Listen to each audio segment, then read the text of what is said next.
बताइए अपने बारे में कुछ, क्या विशेष है आप में?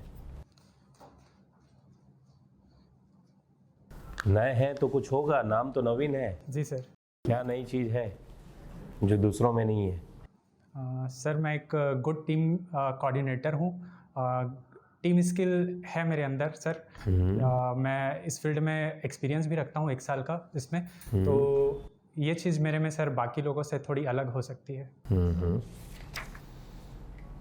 डेप्यूटी मैनेजर जी सर। नरसिंहगढ़, दमोह, मध्य प्रदेश। क्या वर्क प्रोफाइल था अपना या डेप्यूटी मैनेजर में ऐसे? सर वहाँ मैं शिफ्ट मैकेनिकल डिपार्टमेंट में एज अ शिफ्ट इंचार्ज काम कर रहा था। तो वहाँ मैं शिफ्ट में मैकेनिकल के जो भी पार्ट्स होते थे उसके टेम्परेचर, प्रेशर, उनके फंक्शनैलिटी, जो सही फंक्शनैलिटी होती थी उनको सही से काम करने के लिए ये इंश्योर करने का काम मेरा होता था। इसके अलावा सर मैन पावर, शिफ्ट में मैन पावर को मैनेज करने का भी काम मेरा होता था वहाँ पे।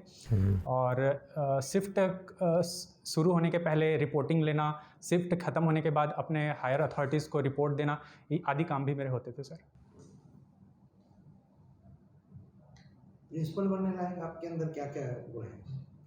सर एक तो ये है कि मैं अगर काम कर चुका हूँ, एक्सपीरियंस 1 साल का है, तो मैं अपने अंदर टीचरों से अच्छा से कोऑर्डिनेट कर सकता हूँ। मेरे अंदर कम्युनिकेशन स्किल है उनसे बात करने के लिए। टीचर्स के साथ साथ स्टूडेंट्स भी हैं सर, लेकिन मेरा मेन तो टीचर एंड स्टूडेंट्स की और भी teacher, students and organisation sir. Organisation के अंदर और क्या क्या होंगे? मेरे सुपीरियर अथॉरिटीज़ हो सकते हैं सर मेरे ऊपर। मेरे से ऊपर भी हो सकते हैं सर। ITI में की संरचना में अगर प्राचार्य हैं उनके स्ट्रक्चर में आप सबसे सुपीरियर हो इंस्टीट्यूट में सर। इंस्टीट्यूट में जी सर। आपके अंडर में कौन कौन है? टीचर्स रहेंगे सर, और क्लर्क रहेंगे सर, स्टूडेंट्स रहेंगे, और ये सब रहेंगे सर। ITI के बारे में जानते हैं कुछ? ITI क्या होता है? जी सर। ITI का फुल फॉर्म होता है सर इंडस्ट्रियल ट्रेनिंग इंस्टीट्यूट। ये वो संस्था होती है जहाँ युवक प्रशिक्षण प्राप्त करते हैं और अपने लिए रोजगार, उद्योगों में रोजगार या स्वरोजगार का मार्ग प्रशस्त करके अपने आप को, अपनी आजीविका सुनिश्चित करते हैं। हमारे छत्तीसगढ़ में कौन कौन से पाठ्यक्रम संचालित हैं ITI में? सर ऐसे तो टोटल लगभग 50 के आसपास गवर्नमेंट। व्यवसाय में syllabus, not about trades, curriculum like CBSE and CGBSE, ICSE। Okay sir, हमारे छत्तीसगढ़ में इसके लिए NCVT और SCVT है सर। NCVT का फुल फॉर्म क्या होता है? National council of vocational training. और SCVT का? State council of vocational training. दोनों का क्या नाम है? सर जो NCVT नेशनल लेवल पे काम करती है, वही SCVT सर राज्य स्तर पे काम करती है। दोनों एक ही टाइप की एजेंसी हैं। जैसे CBSE और CG बोर्ड अगर हम बात करें तो CBSE पूरे भारत के लिए काम करती है और CG बोर्ड केवल छत्तीसगढ़ तक ही सीमित है। उसी प्रकार NCVT पूरे देश के लिए काम करती है और SCVT केवल हमारे छत्तीसगढ़ राज्य तक ही सीमित है। दोनों को काम। किस मिनिस्ट्री के अंदर आएगा अपना जो ITI है? सर ये आता है ministry of skill development, ministry skill development and entrepreneurship. इसके अंदर sir directorate general of training इसके अंदर आते हैं सर। ये MHRD के अंदर नहीं है सर? नहीं सर। नवीन जी, आप सॉरी सर। बीटेक में ऑनर्स की डिग्री प्राप्त किए हैं। जी सर। और सीमेंट प्लांट में भी आपने जॉब किया हुआ है। जी सर। मुख्य एलिमेंट क्या है सीमेंट का? सर मुख्य एलिमेंट सर सीमेंट बनाने के लिए चूना पत्थर, क्ले और लास्ट में जिप्सम लगता है सर। मुख्य एलिमेंट की बात कर रहा हूँ। मुख्य एलिमेंट चूना पत्थर सर। क्या है इसका केमिकल फार्मूला? सर चूना पत्थर का फार्मूला कैल्शियम कार्बोनेट है सर, CaCO3। CaCO3। जी सर। छत्तीसगढ़ में बहुतायत मात्रा में कहाँ पाया जाता है? सर सबसे ज़्यादा हमारे गृह जिले में ही पाया जाता है सर, बलौदा बाजार में, जिसे सीमेंट इंडस्ट्री का हब भी कहा जाता है।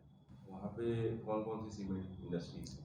सर अगर बड़ी बड़ी सीमेंट इंडस्ट्री की मैं बात करूँ तो वहाँ पे अंबुजा है, नोवोको है, श्री सीमेंट है, इमामी सीमेंट है, अल्ट्राटेक है सर। अंबुजा का अधिग्रहण अभी किसी ने किया है क्या? सॉरी सर, मुझे जानकारी नहीं है। ये कहते हैं कि A ग्रेड का अगर सीमेंट बनेगा छत्तीसगढ़ में तो उसके लिए एक जगह का विशेष लाइमस्टोन रहेगा तभी माना जाएगा। फैक्ट्री तो है आपके ज़िले में, लेकिन ए ग्रेड का सीमेंट कहीं और बनता है मेरे को लगता है हमारे छत्तीसगढ़ में। हो सकता है सर, मुझे जानकारी नहीं है इस बारे में। मैकेनिकल इंजीनियरिंग में जी सर। आपका पसंदीदा सब्जेक्ट क्या रहा? सर मेरा फेवरेट सब्जेक्ट फ्लूइड मैकेनिक्स था सर। Fluid mechanics. बताइए जरा फ्लूइड मैकेनिक्स के बारे में। सर फ्लूइड, पहले तो फ्लूइड और मैकेनिक्स की परिभाषा देख लेते हैं।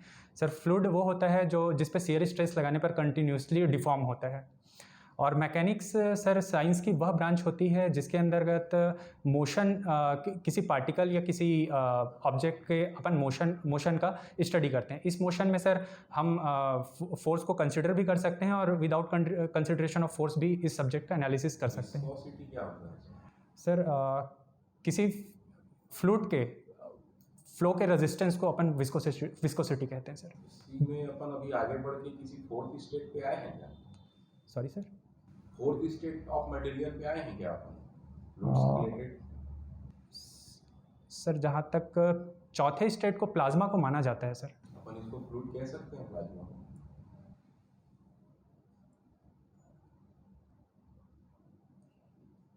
जी सर।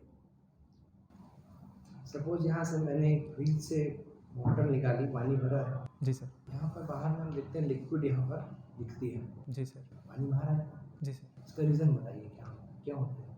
सर ये थर्मोडायनेमिक्स भाषा में इसे कंडेंसेशन कहते हैं सर, संघनन कहते हैं।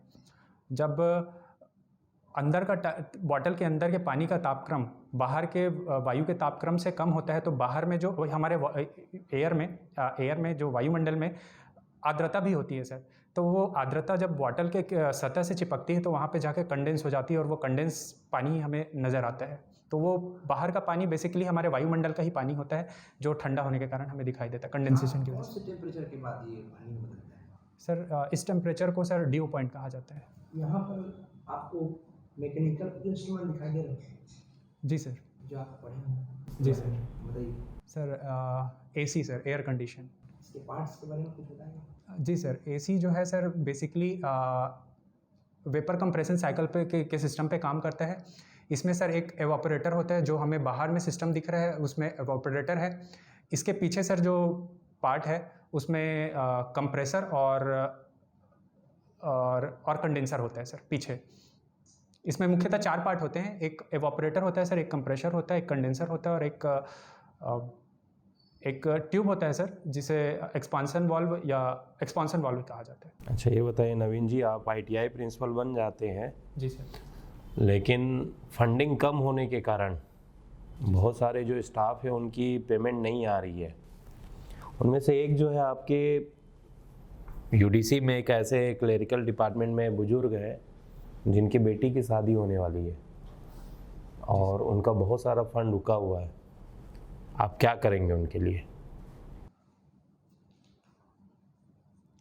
कोशिश होगी सर कि मैं पता लगाने की कोशिश करूंगा कि उनका क्लियरेंस क्यों नहीं हो रहा है, जानने की कोशिश करूंगा सबसे पहले। और अगर मुझे कारण पता चल जाएगा तो मैं खुद इन्वॉल्व होकर उस काम को करवाने के लिए जहां भी ज़रूरत होगी मैं खुद वहां पर। कारण ये बताया जा रहा है कि कुछ इक्विपमेंट्स आए हुए थे उस समय ITI में और उस UDC ने ही आपके करप्शन के माध्यम से कुछ ऐसा किया था जिसके कारण उनके ऊपर कार्रवाई भी हुई थी, है ना, और उनको एज ए गिल्टी भी मिली थी उस चीज़ों को लेके, जिसके कारण सरकार रिकवरी चाह रही है उनसे पैसा।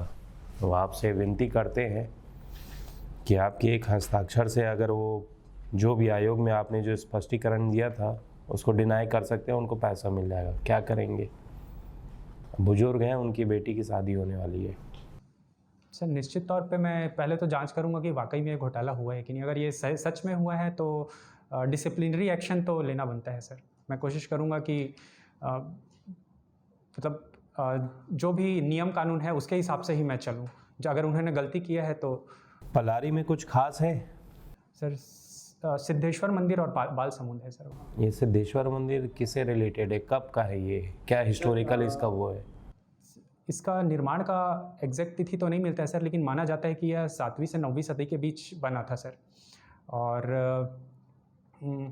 इस मंदिर की खोज सर वहाँ के एक मालगुजार थे कलीराम जी। वो उस एरिया में वहाँ पे जंगल हुआ करता था। वो वहाँ पे एक बार शिकार के लिए जाते हैं और शिकार के दौरान ही उस जगह पे पहुँचते हैं और उन्हें पता चलता है कि वहाँ पे एक मंदिर है। तो इस प्रकार यह मंदिर की खोज होती है सर। और इसके निर्माण की स्पष्ट जानकारी नहीं होती और नहीं थी। पहले लोगों को वहाँ के मालगुजार ने ही पहली बार इस मंदिर को खोजा था सर। ठीक है नवीन जी। एनएसएस का संस्थापक किसको माना जाता है? सर हमारे डॉक्टर सर्वपल्ली राधाकृष्णन मतलब राधाकृष्णन आयोग ने अपने एक शिक्षा आयोग बना था सर, उसमें इन्होंने रिकमेंड किया था बनाने के लिए। एनएसएस कब एस्टेब्लिश हुआ? सर एनएसएस इस्टेब्लिश हुआ है 24 सितंबर 1969 को। आपने 1969 एनएसएस में काम किया गया, जो काम किया है जी सर। वो अपने प्रिंसिपल में किस तरह से यूटिलाइज होगा? आपने एनएसएस में जो काम किया है जी sir. As a principal how can you utilize that? एक तो सर खुद आईटीआई में भी एनएसएस का एक ब्रांच होता है, तो मुझे ये तो पता है एटलीस्ट कि वहाँ एनएसएस आईटीआई में भी एनएसएस की वो लागू होती हैं। इसके अलावा सर एनएसएस का जो फ़ायदा मुझे हुआ जो लगता है और जो चीज़ मैं अपने अगर आईटीआई प्रिंसिपल बनता हूँ तो अपने स्टूडेंट्स को दे सकता हूँ कि उसका फ़ायदा बता सकता हूँ सर कि मेरी पर्सनालिटी में क्या ग्रोथ हुआ है। मैं एक इंट्रोवर्ट लड़का हुआ करता था, लेकिन जब मैंने ज्वाइन किया तो मैं एबल हो पाया कि मैं एज अ कोऑर्डिनेट कर सकूं, बात कर सकूं। मेरे में ये स्किल आई सर, कन्वर्सेशन की स्किल आई। तो अगर मैं एज अ आईटीआई प्रिंसिपल बनता हूं तो मैं स्टूडेंट को भी ये चीज़ अपना खुद का सेल्फ एक्सपीरियंस उनसे शेयर कर सकता हूं और उनको बता सकता हूं कि ये फ़ायदे होते हैं, ये चीज़ आप ज्वाइन कर सकते हैं। आपका इंट्रोवर्ट पास्ट में इंट्रोवर्ट होना जी सर। अगर फिर से राइज हो गया तो ये प्रिंसिपल पोस्ट के लिए काफ़ी नुकसानदायक है। फिर आप क्या करेंगे? हाँ फिर से ज्वाइन करेंगे? नहीं सर, ऐसा तो मुझे नहीं लगता है कि मैं फिर से हो पाऊँगा, क्योंकि यह अनुत्क्रमणी प्रक्रिया है एक तरीके से। ठीक है नवीन जी, आपका कंप्लीट हुआ, आप जा सकते हैं। Thank you sir.